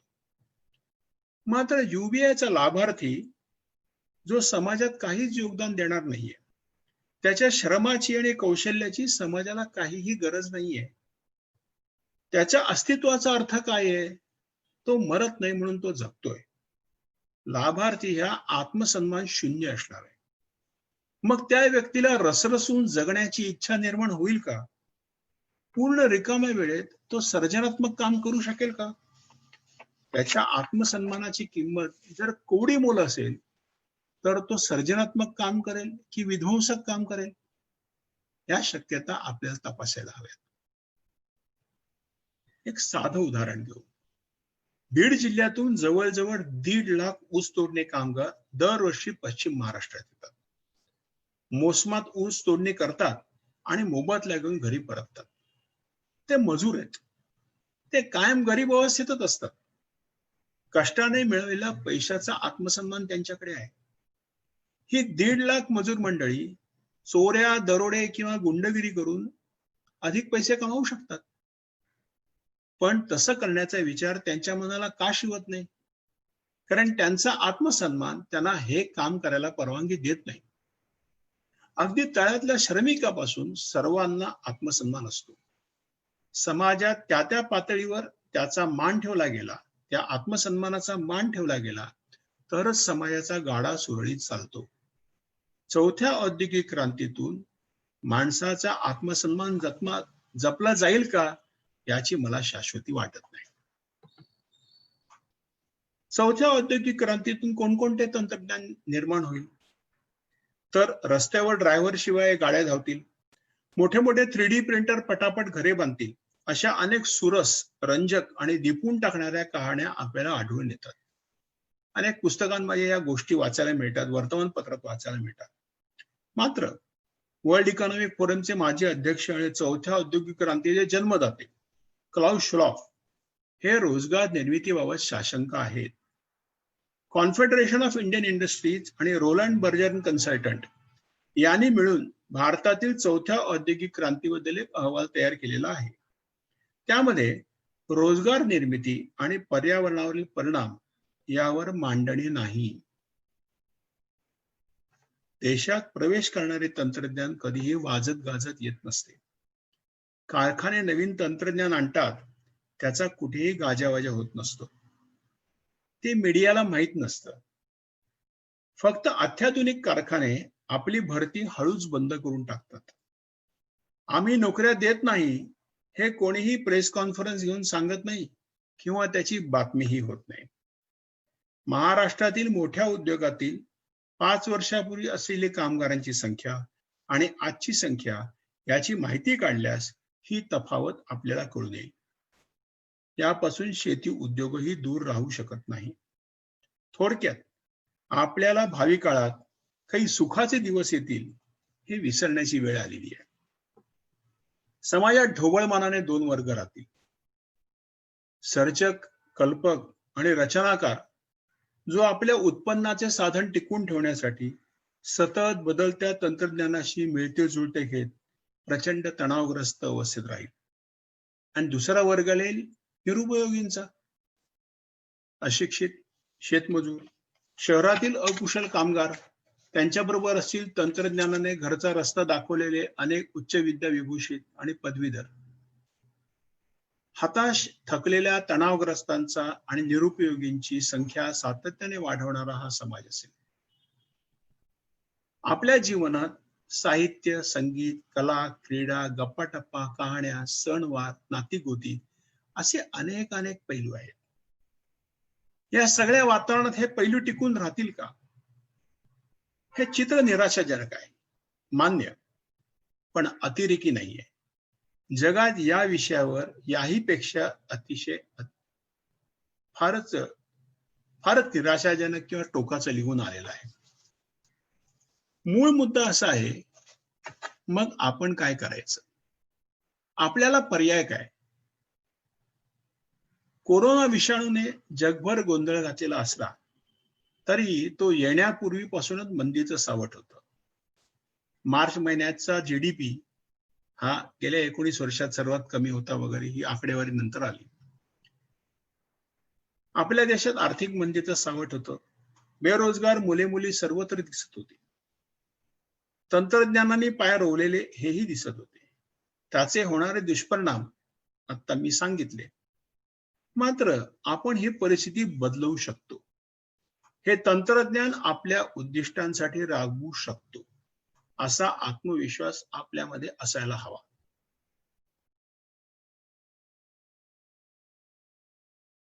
यामध्ये कोणती उद्दिष्ट हवीत? मी माझ्या मते सांगतो. आम्हाला पर्यावरण स्नेही, रोजगारक्षम असा व्यवसाय निर्माण करायचे आहे. जिथे कच्चा माल तयार होतो तेथेच आम्हाला त्याच्यावर प्रक्रिया करायची आहे. आणि निर्माण होणारे उत्पादन विक्रीसाठी पाठवायचे. ही एकदा उद्दिष्ट ठरवली की मग आपण पुढे असं विचारू स्वतःला की आपलं वैशिष्ट्य काय आहे, आपली खासियत काय, आपल्या भूभागाची वैशिष्ट्य काय आहेत, आपली जैवविविधता, आपली शेती, आपली फळं यामध्ये विविधता आहे, आपल्या कौशल्यांमध्ये खासपण आहे आपलं. आता एक गंमत सांगतो. चीन हा जगातला सर्वात मोठा मधाचा निर्यातदार आहे. त्यांचा मध हा भेसळयुक्त असतो. तो मध विक्री योग्य करावा म्हणून भारतीय मध चिनी मधामध्ये मिसळला जातो आणि मग तो विक्री योग्य होतो. मग व्यावसायिक दृष्ट्या आम्ही भारतीय मधाची निर्मिती किंवा निर्यात का करू शकत नाही? शेतकऱ्यांसाठी मध गोळा करणं हा मोठा फायद्याचा जोडधंदा आहे, हे आपल्या सर्वांना माहिती आहे. जागतिक पातळीवर आपल्या मधाला गिराईक शोधण्यासाठी आधुनिक तंत्रज्ञानाच्या मदतीला येऊ शकतं. मधाचे आंतरराष्ट्रीय मानदंड काय आहेत, त्याप्रमाणे आपल्या मधाचे कसे उत्पादन करावे याची माहिती आपल्याला मिळवावी लागेल. युरोपातील मॉलमध्ये आपला मध कसा विकायचा याची योजना आपल्याला आखावी लागेल आणि त्यासाठी विविध तज्ञांची मदत घ्यावी लागेल. माझा स्वतःचा शेतीशी काही संबंध नाही, त्यामुळे मी शेतकऱ्यांनी काय करावं असा काही सल्ला देऊ शकत नाही. मात्र मी शहरात राहणारा माणूस आहे, त्यामुळे शहरात कोणत्या गोष्टीला मागणी आहे हे मी खात्रीने मांडू शकतो. सध्या सर्वत्र नैसर्गिक धान्य, नैसर्गिक डाळी, त्याला मुंबईच्या भाषेत ऑर्गॅनिक फूड असं आपण म्हणतो, नैसर्गिक भाजीपाला याची मागणी खूप आहे. एक आपण पाहिलं तर नैसर्गिक सालीची मुगडाळ, त्याची 1 किलोची पिशवी विक्रीला तयार करण्यापर्यंत त्याच्या सर्व प्रक्रिया या स्थानिक पातळीवर आपण करू शकतो का? आणि जमल्यास त्याचं मार्केटिंग मध्ये हे शेतकरी, त्याचं मार्केटिंग म्हणजे त्याच्या विक्रीपर्यंतची चेन तयार करणं, ही सुद्धा व्यवस्था शेतकऱ्यांनी आपल्या ताब्यात ठेवली तर ग्राहकापासून शेतकऱ्यांपर्यंत सर्वजण संतुष्ट होतील. किंबहुना या निमित्ताने अतिरिक्त निर्माण होणारा पैसा हा त्या गावामध्येच वापरला जाईल. मी छत्तीसगडच्या आदिवासींचं उदाहरण सांगतो. आमचे एक मित्र आहेत प्रदीप शर्मा म्हणून, त्यांनी 5 वर्ष आदिवासी भागात गाडून काम केलं. त्या आदिवासींनी काही 100 टन तांदूळ हा मॉलला अतिशय चांगल्या भावात विकला. सर्व आदिवासींकडून तांदूळ गोळा करणे, तो निवडणे, त्याचं ग्रेडिंग करणे, तो पिशव्यात भरणे आणि त्याची बल्कमध्ये विक्री करणे, आलेला पैसा आदिवासींना त्या प्रमाणात वाटणे, ही सर्व कामे स्थानिक पातळीवरील आदिवासी तरुण तरुणींनी केली. आता हे काम इतकं सुव्यवस्थित झालंय की ते फारच आदर्श आहे. पण त्याच्या सुरुवातीला या आदिवासी तरुण मंडळींना खूप शिकावं लागलं, अडचणीचं तोंड द्यावं लागलं. मुळात त्यांना व्यावसायिक भूमिका घेऊन काम करावं लागलं. ते प्रोफेशनल झाले. आमच्या मित्रांनी त्यांना प्रोफेशनल होण्यासाठीच तयार केलं. समाजसेवा प्रोफेशनल म्हणून त्यांना तयार केलं. याचा फायदा काय झाला? याचा फायदा असा झाला की त्या आदिवासींना तांदूळाला उत्तम भाव मिळाला. त्याचबरोबर ह्या सगळ्या चेन मध्ये काम करणाऱ्या तरुण तरुणींना दर महिन्याच्या निश्चित उत्पन्नाची सोय झाली आणि एक व्यावसायिक दृष्टिकोन मिळाला. अजून एक उदाहरण, मिंट ऑइल म्हणजे पुदिन्याचं तेल. गेली 15 वर्ष आंतरराष्ट्रीय बाजारात भारताचा यामधला वाटा फार कमी होता. आज जगातील 80% वाटा मिंट ऑइलचा हा भारताने काबीज केलेला आहे. याचं सर्व श्रेय संशोधन केंद्र, शेतकरी आणि उद्योजक व्यापारी यांच्या परस्पर सहकार्यातून निर्माण झालेलं आहे. तसंच परवाच वाचत होतं चीनबद्दल.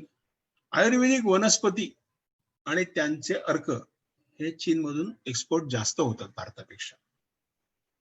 आता आयुर्वेदिक वनस्पतींची लागवड करून त्याच्यापासून तेल आणि वेगवेगळे अर्क निर्माण करणं हे फार काही मोठाच रॉकेट सायन्स नाही आहे. त्याची शिकवणारी मंडळी आहेत. आंतरराष्ट्रीय पातळीवर या मालाला फार मोठी मागणी आहे. अजून एक गोष्ट आहे, नैसर्गिक रंगापासून रंगवलेलं कापड आज देशामध्ये आणि परदेशात त्याला प्रचंड मागणी आहे. ह्या कापड रंगवण्याच्या प्रक्रियेमधून प्रदूषण जवळजवळ नाही. कारण का, तर ते नैसर्गिकच रंग आहेत. आपल्या आसपासची फुलं, वनस्पती, झाडपाला आणि भाजीपाल्याचं वेस्टेज जो फेकून देतो भाग किंवा कोबीची पानं, कोबीचा पत्ता वगैरे असं सगळं, यापासून नैसर्गिक रंग तयार होतात. त्याचे तंत्र शिकून कापड रंगवण्याचा उद्योग सहज उभा राहू शकतो. ग्रामीण भागातील बेरोजगार तरुण तरुणी स्वयंसहायता बचत गट हे काम उभे करू शकतात. आपल्याला असं काम उभं करायची इच्छा असायला हवी. ह्याच्यात फार मोठं प्रचंड ट्रेनिंगची गरज नाही, शिकवणारी माणसं आहेत. हे असे अनेक उद्योग गावागावातून उभे राहू शकतात. खरं तर मला हे सगळं मांडताना असं वाटतं की आपण ही सगळी आपली परंपरा विसरलोय का? स्वातंत्र्यपूर्व काळात खादी नावाचं एक आदर्श बिझनेस मॉडेल तयार होतं. आपल्याला माहितीये का, त्याही काळात खादी ही त्या काळातल्या मँचेस्टर कपड्यापासून महाग होती, कपड्यापेक्षा महाग होती. त्याचबरोबर त्याच मँचेस्टरच्या गिरण्या बंद पाडायला खादीने धक्का दिला. कारण खादीची जोड हे गांधीजींनी स्वातंत्र्याबरोबर लावून दिली. मार्केटिंगमध्ये युएसपी ज्याला आपण म्हणतो, युनिक सेलिंग पॉइंट, असा स्वातंत्र्य हा खादीसाठीचा युएसपी होता.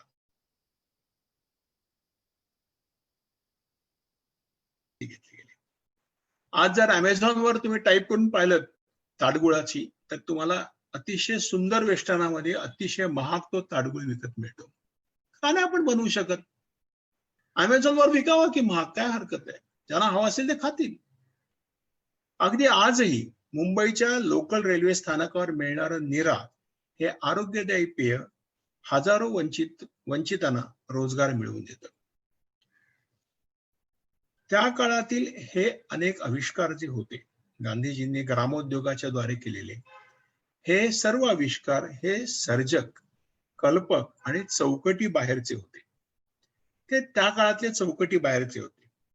तेच कार्यक्रम आपण जर परत राबवायला लागलो अतिशय आंधळेपणाने, तर गांधीजी आपल्याला हसतील, म्हणतील तुम्ही तुमच्या काळाच्या संदर्भात विचार करा, असंच ते सांगतील. आजच्या काळाशी सुसंगत असणारे पर्यावरण स्नेही आणि रोजगारक्षम आविष्कार आपल्याला करावे लागतील. मला कधीतरी असं वाटतं की सरकारी नोकरी लागेल म्हणून या आशेने मी वर्षानुवर्ष जो अभ्यास करतो आणि त्यामध्ये बहुतेकांना निराशा येते, हे आपण कधीतरी थांबवायला हवं.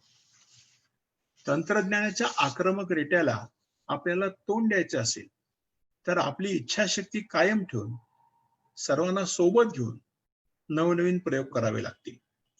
या सर्व प्रयोगातूनच आपण आपला आत्मसन्मान आणि आपलं मनुष्यत्व जपू शकू असा मला विश्वास वाटतो. नमस्कार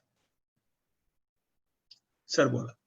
हा, खूप धन्यवाद जय तांबे सर. तुम्ही 5 मिनिटात क्वेश्चन आन्सर सेक्शन मध्ये जे 3-4 प्रश्न आहेत तुम्ही मी बोलतो तोपर्यंत. ऐकणाऱ्या सर्व श्रोत्यांना, प्रेक्षकांना मी मुद्दाम सांगू इच्छितो की शेती, माती, पाणी आणि रोजगार ही व्याख्यान मालिका ठरवताना एस.एम. जोशी सोशलिस्ट फाउंडेशनने आम्ही फार विचारपूर्वक विजय तांबे सरांना हे पहिलं लेक्चर घ्यायला सांगितलं. ते म्हणजे चौथी औद्योगिक क्रांती, त्यातून येणारी जी कृत्रिम बुद्धिमत्ता आहे, विचारपूर्वक निर्णय घेणारे रोबोट पुढच्या काळात जर येणार असतील, किंवा आजच पाश्चात्य देशात ते आलेले, ते येत असताना रोजगार हिरावून घेतला जाणार आहे. तर ही बेरोजगारीची परिस्थिती कशा पद्धतीनं वाढणार आहे, बेरोजगारी काय भीषण अंगाने वाढणार आहे, पण त्याचबरोबर कुठल्या शक्यता आपल्याला निर्माण होणार आहेत, हे समजून घेण्यासाठी हा विषय सुरुवातीला खूप महत्वाचा होता असं मी मानतो. तांबे सर बोलल्यानंतर मला पटकन जे जाणवलं ते वाक्य सांगतो की आता छोटे 3D प्रिंटर आलेले आहेत जे माणसाच्या गुडघ्याच्या मापानुसार पटकन नी जॉईंट बनवून देतात. जाड माणसाचा, पातळ माणसाचा, उंच माणसाचा. हे अस्तित्वात आलेले 3D प्रिंटर. ते असं म्हणतायत की भविष्य काळामध्ये मोठ्या आकाराचे 3D प्रिंटर्स येतील की जे एका क्षणात तुमचं घर उभं करून देऊ शकतील. हे होऊ शकेल, पण मला असं वाटतं असं सगळं झालं तरी एका दाण्यातून 1000 दाणे निर्माण करणारी जी कृषी संस्कृती आहे, जी शेती आहे, तिथं जे घडतंय हे घडवणारे 3D प्रिंटर नक्कीच अस्तित्वात येण्याची शक्यता नाही, किती जरी कृत्रिम बुद्धिमत्ता वाढली तर. आणि म्हणून भविष्य काळातला रोजगार हा आहे. परंतु तेच शेती क्षेत्र आज प्रचंड मोठ्या प्रमाणावरती दुर्लक्षित आहे. भावनुकीसाठी दुर्लक्षित आहे, तंत्रज्ञानासाठी, आणि त्याचबरोबर सरकार सहयोग मिळायला पाहिजे वेगवेगळ्या क्षेत्रात. शेतमाल हमी अशा अनेक क्षेत्रात शेती क्षेत्र हे दुर्लक्षित आहे. तर हे ऐकताना मी परवा तांबे सरांच्या बरोबर एक चर्चा केली. ते बोलताना असं म्हणाले की कापूस वेचणी करणारा एखादा रोबोट भविष्य काळात निघतो तसं संशोधन सुरू आहे. आता ते ही मांडणी अशा अंगाने करतायत की असं झालं तर शेतमजुरांचा रोजगार हिरावला जाईल.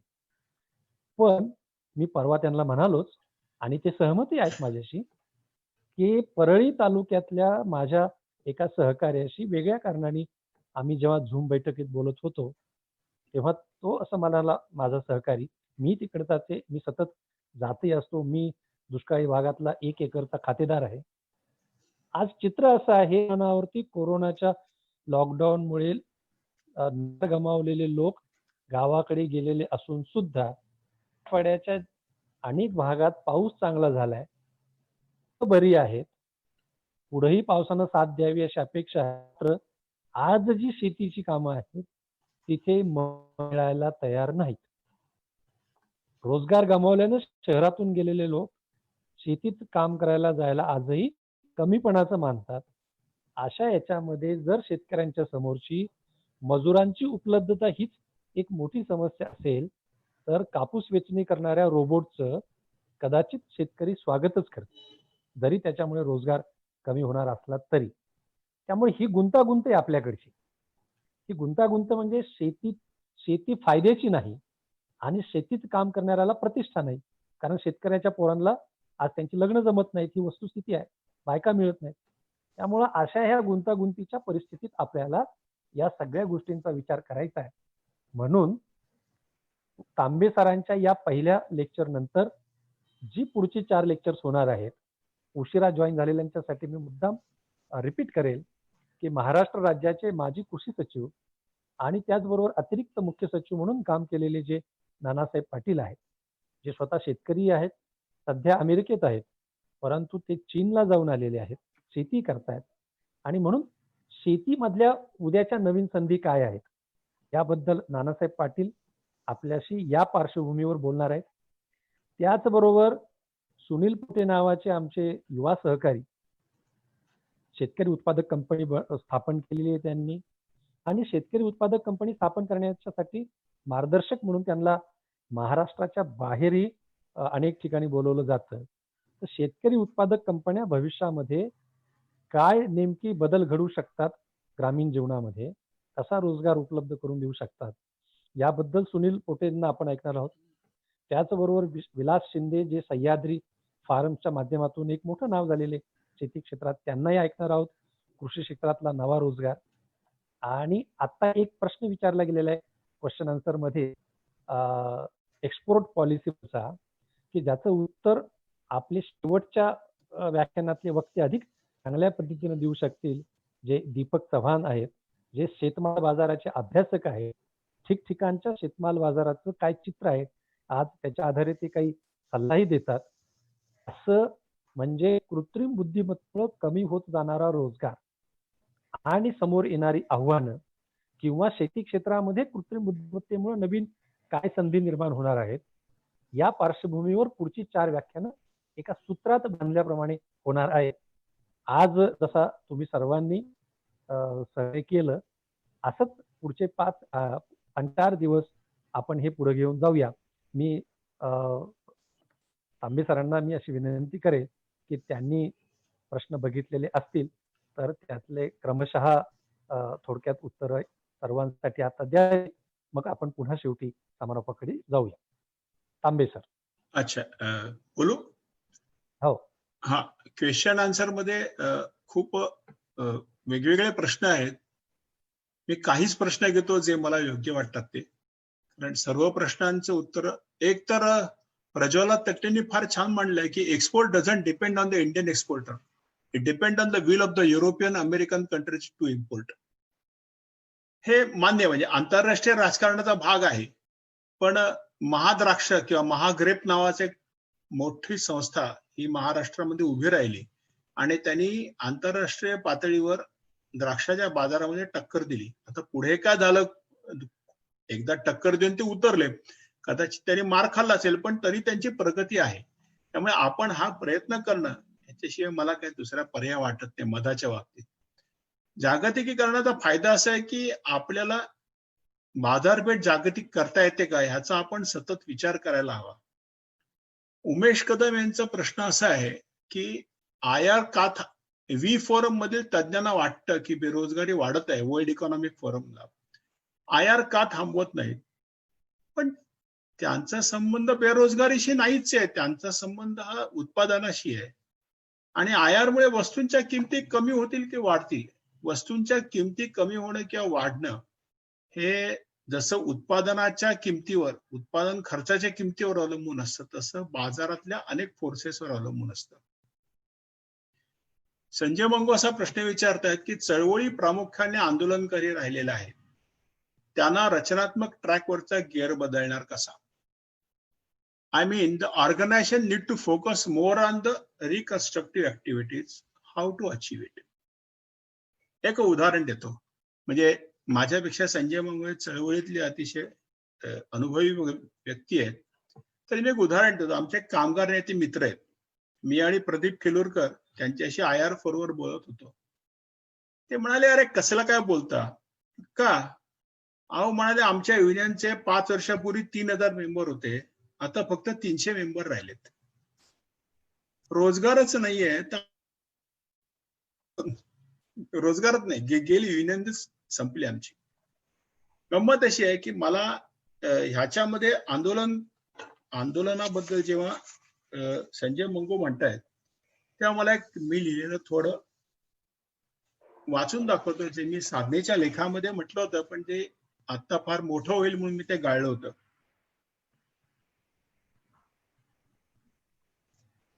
लोकशाही व्यवस्थेमध्ये सगळी कामं सरकारने करावीत अशी आपली कायम भूमिका असते. ती भूमिका असल्यामुळे आपण विरोधी पक्ष किंवा पीडितांचा पक्ष हा सरकारकडे मागणी करणे आणि सरकारवर दबाव टाकणे आणि दबाव टाकून आपल्या भूमिका मान्य करून घेणे एवढंच काम विरोधी पक्षाचं असतं. त्यामुळे इथे 3 पक्ष सरळ तयार होतात लोकशाही व्यवस्थेमध्ये. एक सरकार पक्ष आहे जो लोकांच्या मागणीप्रमाणे तेवढंच जेवढं त्यांच्या राजकीय सोयीप्रमाणे असेल तेवढं तो मान्य करतो. विरोधी पक्ष म्हणून माझं काय काम आहे, तर मी जे काही पीडित आहेत त्यांच्या मागण्या मांडणं. आणि पीडितांचा एक वर्ग आहे की जो आपल्या संख्येने, राजकीय संख्येने दबाव टाकतो.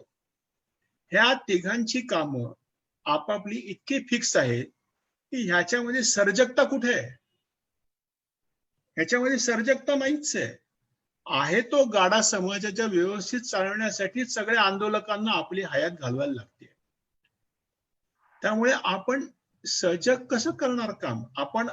आपण सगळी कामं सरकारने करावी ही एकदा अपेक्षा ठेवल्यानंतर हे काम आपण नवीन कसं करू? म्हणजे मला माझ्या विचाराच्या ज्या संस्था आहेत, शाळा आहेत, त्यांनी वेगळ्या शाळेचे कुठले प्रयोग केले? डाव्या चळवळीतल्या किंवा अगदी समाजवादी चळवळीतल्या लोकांच्या शाळा आहेत, त्यांनी शिक्षणाचे कुठले प्रयोग केले? त्यांनी सरकारी शाळा चालवल्या. मग शिक्षणाचा मूलभूत विचार कुठे केला आपण? तसं आपण जे काम करतो ते फक्त मागणी करणं हे काम जर सोडून आपण वेगळ्या पद्धतीने जर विचार करायला सुरुवात केली तर आपल्याला अव्हेन्यू ओपन होतील आंदोलनाला. रादर नर्मदा बचाव आंदोलनने असे अव्हेन्यू खूप मोठे ओपन केलेले आहेत. नर्मदा बचाव आंदोलन हे या बाबतीतलं एक खूपसं माइलस्टोन आहे आंदोलनाच्या इतिहासात, असं मला वाटतं. आता काही गोष्टी अशा how to make a dollar rate down, हे काय हा प्रश्न माझा नाहीये.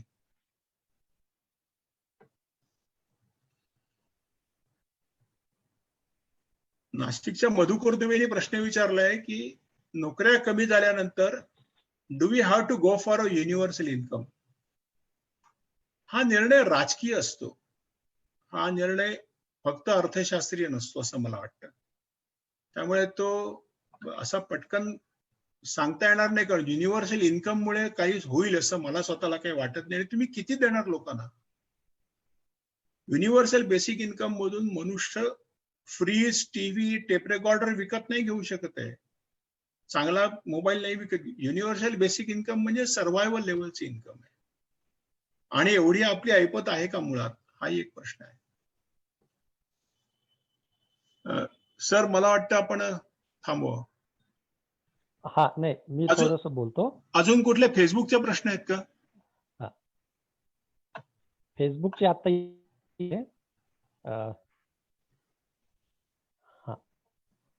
तांबे सर, हा बोला. प्रश्न आलेला आहे. हॅलो, 2 प्रश्न आलेला आहे मध्ये, तर बघू शकाल. Will IR4 crisis is developed countries in future? IR4 हा क्रायसिस विकसित देशामध्ये, म्हणजे IR4 ची सुरुवात ही जर्मनीमध्ये झालेली आहे. जर्मनीमध्ये लोकांच्या म्हणजे लोकसंख्येचा वाढीचा दर हा मायनस मध्ये आहे. अजूनही आता युरोपियन देशांची जी काय कम्युनिटी आहे, युरोपियन कम्युनिटी, त्याच्यामधला सशक्त देश हा फक्त आता जर्मनी जवळजवळ उरलेला आहे. बाकी देश तसे नाही आहेत. ज्यांची लोकसंख्या कमी आणि भांडवल भरपूर आहे त्यांना क्रायसिस नाही येणार आहेत. क्रायसिस हे आपल्या देशाशी संबंधित आहेत. क्रायसिस नंतर त्यांच्याकडे येतील. अजून एक ट्रान्सपोर्टर प्रश्न आला. Transport is a great problem in a farm product as well. तो आहेच, अर्थात तो त्याच्याकडे जावंच लागेल, तो फेस करावाच लागेल इन्फ्रास्ट्रक्चर. ऍक्च्युली आपले अटेंडीज मध्ये 2-3 जणांना प्रश्न आहे. तर एक मोहन घाडगे म्हणून आहे, यांना अलाउड टू टॉक केलेला आहे.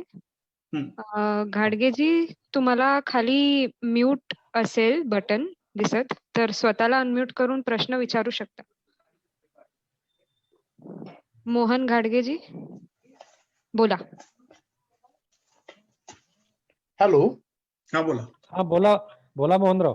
हा, शेतीमध्ये ग्रामीण भागात फळबागेंना एक्सपोर्टला खूप वाव आहे, पण शेतकऱ्यांच्याकडे इन्फ्रास्ट्रक्चर नाही आणि शेतकऱ्यांच्याकडं त्याचं अजून पुरेसं तंत्रज्ञान उपलब्ध नाही. तर या बाबतीत आपण संघटनात्मक काम करताना काय करू शकतो का? मी ग्रामीण भागात राहतो आणि खूप असं लक्षात येतं माझ्या. खरं तर मी भाषणात सुरुवातीला म्हटलं होतं की मी शहरी माणूस आहे, पण त्यामुळे मी हा सल्ला देणं ही माझी पातळी, रादर माझी योग्यता नाही याच्यावर सल्ला देण्याची. मात्र पुढच्या जी 5 व्याख्यानं आहेत याच्यामध्ये आपल्याला नक्की मार्गदर्शन मिळेल याची मला खात्री आहे. आणि उद्या नानासाहेबांसारखा माणूस असल्यामुळे प्रश्न नाही. हा सर म्हणतील ते तांबे सर बोलतायत ते बरोबर आहे. उद्या नानासाहेब पाटील किंवा शेवटच्या दिवशी जे आपल्यासोबत दीपक आहे ते तुमच्या प्रश्नाचं नक्की उत्तर देतील. तुम्ही त्यावेळेला पुन्हा आठवण जरूर करा. हो, thank you sir. Yes. Tambe sir, मागाशी जो एक प्रश्न विचारलेला होता, dollar how to make dollar rate down किंवा डॉलरचा किंमत कमी कशी करायची, त्याबद्दल मी मुद्दाम बोलू इच्छितो की हा मोठा प्रश्न आहे, जागतिक बाजाराचा प्रश्न आहे, इतर एफिशियन्सीचा अवलंबून असलेला प्रश्न आहे. पण तर आपण नक्की देऊ शकतो की भारतात किंबहुना भारतातल्या लोकांना त्या वस्तू सुबकपणे एक्सपोर्ट क्वालिटीच्या बनवणे मिळाली, तशी शासकीय धोरणं मदतीला आली. भारताचा एक्सपोर्ट इम्पोर्ट रेशो जो आज निगेटिव्ह आहे तो गेला. तर निश्चितपणे भारतीय रुपयाची किंमत आणि जगातल्या इतर कुठल्याही चलनाची की डॉलरची किंमत खाली जाणार हे स्पष्ट आहे. इतर ते मला माहित नाही, पण नजीकच्या भविष्य काळात भारताला इम्पोर्ट एक्सपोर्ट बॅलन्स जो आता निगेटिव्ह आहे तो सुधारावा लागेल. आयात कमी करून निर्यात वाढवावी लागेल आणि निर्यात वाढवण्याच्या जास्तीत जास्त शक्यता ह्या ज्या काही अन्य क्षेत्रात आहेत त्यातलं एक शेतमाल निर्यातीचं क्षेत्र आहे, ज्याच्याविषयी आपल्याला पुढच्या 4 सत्रामध्ये आणखी समजून घ्यायचं आहे. हे त्या उत्तराला मला बोलावं वाटतं. एक जरा आपली. सांगतो. एक आंतरराष्ट्रीय, मी फॉरेन एक्सचेंज डिपार्टमेंट मध्ये काम केले म्हणून सांगतो. जर डॉलरची किंमत ही कमी झाली तर ती निर्यातीला फायदेशीर असते. म्हणजे सॉरी, डॉलरची किंमत महाग झाली, जर रुपया स्वस्त झाला डॉलरच्या तुलनेत तर ते निर्यातीला फायद्याचं असतं, आणि डॉलर स्वस्त झाला तर ते आयातीला फायद्याचं असतं. आता आपण ठरवायचं आपल्याला काय हवंय ते. गंमत हा एक बॅलन्स आहे, हा खेळ आहे, तो सतत संतुलन आहे, संतुलनाचा विषय आहे तो. आणि भारताची निर्यात ही कधीच मोठी नव्हती, पण तरी एक बऱ्यापैकी होती. आता फारच आपण घसरलेलो होतो. एक राहुल म्हणून आहे, तर यांना अलाउड टू टॉक केलेला आहे. हो, बोल. राहुलजी, राहुल बोला. तुम्हाला खाली म्यूटचं ऑप्शन दिसत असेल, तुम्हाला खाली माईकचं ऑप्शन केला. हो, केला. मी ऍक्च्युली पहिलाच प्रश्न क्वेश्चन आन्सर मध्ये विचारला होता. माझा प्रश्न असा होता की भारताच्या जीडीपी मध्ये ऍग्रिकल्चर म्हणजे 70% लोक ज्या क्षेत्रात काम करतात त्याचं कॉन्ट्रीब्युशन जर 14% असेल, तर औद्योगिक क्रांती 4 वापरून आपण त्या औद्योगिक क्षेत्रामधलं शेती क्षेत्राचं जीडीपीचं कॉन्ट्रीब्युशन वाढवू शकत नाही का? चौथ्या औद्योगिक क्रांतीतले काही तंत्रज्ञान वापरून. नाही, ते अमेरिकन शेताचं मी उदाहरण दिलं होतं तुम्हाला. त्यांना 30% जास्त, 30 पट जास्त फायदा मिळतो. तुम्ही उत्पादन वाढवू शकाल. माझा संबंध रोजगाराशी आहे. रोजगार जाईल ना सगळा. तो जीडीपी जरी 14% असेल तरी भारतातली 52 ते 53% जनता ही शेतीवर अवलंबून आहे ना. त्यांचं काय करणार? आणि इनडायरेक्ट नाही, एक मिनिट, अजून तेवढी इन्व्हेस्टमेंट करायला शेतकऱ्यांची ऐपत आहे का?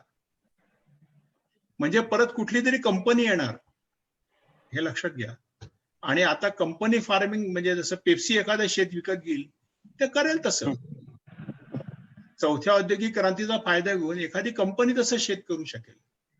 आपण तसं करायची तयारी असेल तर काही हरकत नाही. आपलं उद्दिष्ट काय? फक्त जीडीपी वाढवायचं आहे की रोजगार, चांगला आत्मसन्मानाच्या रोजगारातूनच हे करायचंय? मला काय म्हणायचं होतं सर, सुरुवातीला म्हणजे आपण म्हणतो की 1000 वर्षापूर्वी भारतातनं सोन्याचा धूर निघायचा, त्यावेळी तर शेतीवरच अवलंबून होतं आणि सगळे उद्योग शेतीवरच. हे अंधश्रद्धा आहे, ही अंधश्रद्धा आहे. शेती कधीही एक्सपोर्ट झालेली नाही भारतातून. रोमन काळातही भारतातून सिल्क आणि मसाल्याचे पदार्थ ह्याच्यामुळे सोन्याचा धूर निघत होता असं परदेशी लोक म्हणत. हे ऍग्रिकल्चरचे बाय प्रॉडक्ट आहे. जोडधंदे जे आहेत ना ऍग्रिकल्चरचे, रेशीम, कापड, मसाल्याचे पदार्थ, तुमची सुकवलेली फळं, ही जी सगळी होती ना ती त्या सिल्क रूट मधून आणि रोमन एम्पायर मध्ये सगळी आपल्या समुद्रातून जात होती. तुम्ही माझ्या वाचनात असं आलं होतं की 1% जीडीपी वाढला तर 10% रोजगार वाढतो. म्हणजे जर शेतीचा जीडीपी जर 1% वाढला तर तिथला रोजगार मी 10% वाढवू शकेन, असं माझ्या वाचनात आलं होतं. म्हणून मी विचारलेला प्रश्न. माझ्या अर्थशास्त्रीय वाचनात 3% जीडीपी वाढला तर 1% बेरोजगारी कमी होते असं त्यांनी लिहिलंय. म्हणजे इट रिड्यूस 1% अनएम्प्लॉयमेंट, इतकं स्पेसिफिक लिहिलंय त्यांनी. एम्प्लॉयमेंट वाढेल असं नाही लिहिलेलं बघा. म्हणजे तर म्हणून मी ते त्याप्रमाणे घेतलं. तरी 10% वाढणं म्हणजे मला, तुम्ही समजा, तुम्ही जरा आपले हे आपण कल्पकता वापरूया. 10% जर रोजगार वाढवायचा असेल तर आपल्याला यंत्राला पूर्ण नकार द्यावा लागेल. हा विचार करा. म्हणजे कारण 10% जर रोजगार वाढणार असेल तर पूर्ण यंत्राला नकार देऊन आपल्याला हातावर काम करावं लागेल. थँक्यू. हा हा ठीक आहे. हा बोला सर. हा नाही ते कृषी क्षेत्राच्या जीडीपी बद्दल बोलत होते ते फक्त राहुल. त्यामुळे तिथे गणित थोडस वेगळं असू शकतं. अतुल सर आहेत आपल्या सोबत किसान नेटचे. अतुल सर काही बोलणार आहेत का? नाही सर, मी ऐकलं सगळं. सरांनी खूपच विस्तृतपणे माहिती दिली. प्रश्न नाही. थांबूया आपण माझा. थांबूया सर. प्रश्न संपलेले आहेत सगळे, म्हणजे जे अटेंड आहेत त्यांचे पण प्रश्न संपले. होय होय. तर मी आपण तांबे साहेबांचा नंबर शेअर करणार आहोत. कोणाला त्यांना कॉल करून विचारायचं असेल तर विचारू पण शकतात ते. हो हो, तुम्ही नंबर शेअर करा. मी विजय तांबे सरांचे आभार मानतो. ते तिथले सहकारी आहेत. SM जोशी सोशलिस्ट फाउंडेशनच्या वतीने आभार मानतो. त्याचबरोबर पुन्हा एकदा अतुल मारणे सर, दीपक, त्यांचे सर्व सहकारी, kisan.net चे सहकारी, त्यांचेही मनापासून आभार मानतो. आणि फेसबुक लाईव्ह वरती इथे झूम वेबिनार मध्ये आणि kisan.net च्या वेबसाईटवर ऐकणाऱ्या तर तुमचं मनापासून आभार मानतो. आणि विनंती करेल की उद्या नानासाहेब पाटील माजी अतिरिक्त मुख्य सचिव जे मध्ये जाऊन आलेले चीन मधल्या उत्पादनाबद्दल अभ्यास करण्यासाठी, ते आपल्या बरोबर आजच्या सारखंच उद्याही अगदी वेळेवर आपण 6:30 वाजता म्हणजे आपण वेळेत संपू शकू. सर्वांचे आभार. आजचं हे सत्र संपलं असं मी जाहीर करतो. माझ्यातर्फे पण आभार सर्वांचे. थँक्यू.